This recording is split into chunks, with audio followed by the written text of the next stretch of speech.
All right, guys, we're coming back at you here, July 6th, 2024, and we just got done talking about that dead tomato plant.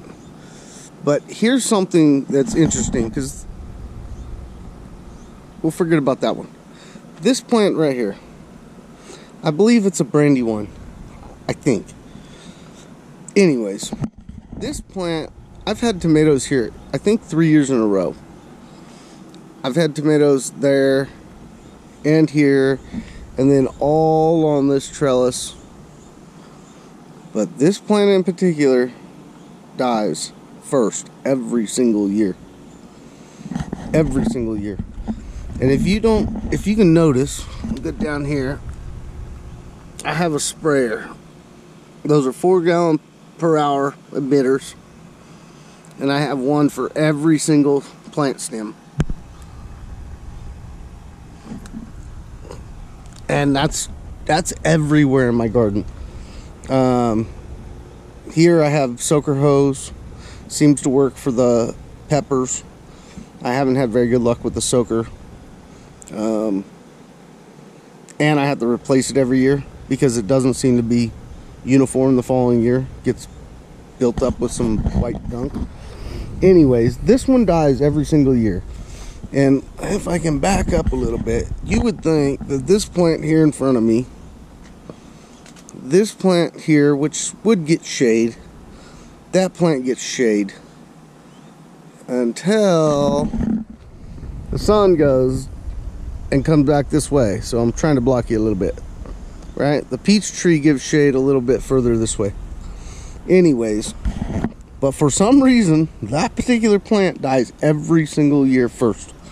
And it's not the same tomato. Never is. And here's the backside of all that. And we have a plant here that's starting to look a little bit funky. And I did keep up with the trimming. And you can see here, these guys get no water. But I got the water on twice a day, 5 minutes at a time. As you can see here, the Roma tomatoes start about right there, come this way, grew like horribly, and fell over, and then this plant gets just torched by the sun, and it fell over, and there's not much I can do about it. I could try standing back up, but at that point, it's probably not worth it. Anyways, so we've got all those, nothing right back in that section. That's about a 10 or so foot section. And then in the back, on the other row, because we have a second row, right? So on the back, the very back, those ones are getting messed up. Now, I believe, or my assumption is, that we've had a gopher or a mole come in. And we'll take a quick walk back here. But I have some dead stuff going on in this section. Don't know what that's all about. And it seems to be one plant. Might be two. And then we come to the back. Look at this. Just dead. I mean, this wasn't even like this morning. And I get it. I told you on the last video, it's supposed to be like 117 or something today. Tomorrow's supposed to be like 118. You know? So I've been picking them a little underripe in this corner. And you could see in there is a ton of fruit. But here's the other thing that's going on that I've noticed. And understand that this isn't really what I'm talking about, but it is. This is like a type of a blossom end rot. But here's a great example. Right? But the one right next to it doesn't have it. So, but over here, especially in this corner, and we'll turn around and walk our way back, I've had issues with the blossom end rot. And here, we're not having, I might find one out of a bunch. But I'm just wondering if looking it up, which I do every year, blossom end rot, it's lack of nutrients coming up through the plant, really. We planted this with trifecta. I swear by it works great. I planted it with some other fertilizer and some other little stuff that I put in here. All this was planted at the same time, all on the same day. It's not a fertilizer issue, and it shouldn't be a watering issue, because again, just like here, every single plant gets its own watering.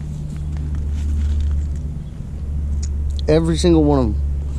So they're all getting the same amount of water. They're all in a drip system. I come out here multiple times a week just to make sure that the drippers are dripping properly, or the sprayers are spraying properly.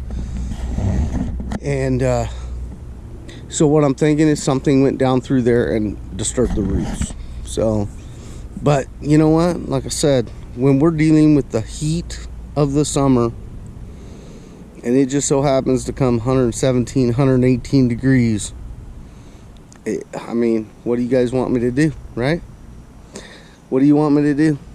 But I'm not sure if there's any compensation. The shade cloth needs to be working on this section. I mean, look at those things. They're pushing probably 8 foot tall, maybe. I think the top of that post is 10. So they're pushing way up there, and these plants are doing fine. So if that's what I get this year, that's what we get. But you know, these couple of guys are doing all right. There's the peach tree. There are peaches in there. If I come over here, you can see a big old cluster. I'm gonna point you right in the sun. That's a horrible video guy I am. But there you go. Probably should have picked that. It's not good, probably. They're gonna be small, but whatever. Though anyways, blossom end rot seems to be an issue. It's an issue with plants that are dying. I think it's a root issue. We're gonna start some more cucumbers and stuff, and hopefully we can get those to go. Other than that, guys, there's a video of the garden, and we'll move on from here, and I'll see if I can get you one here in another, I don't know, couple weeks, and see where we end up. See ya.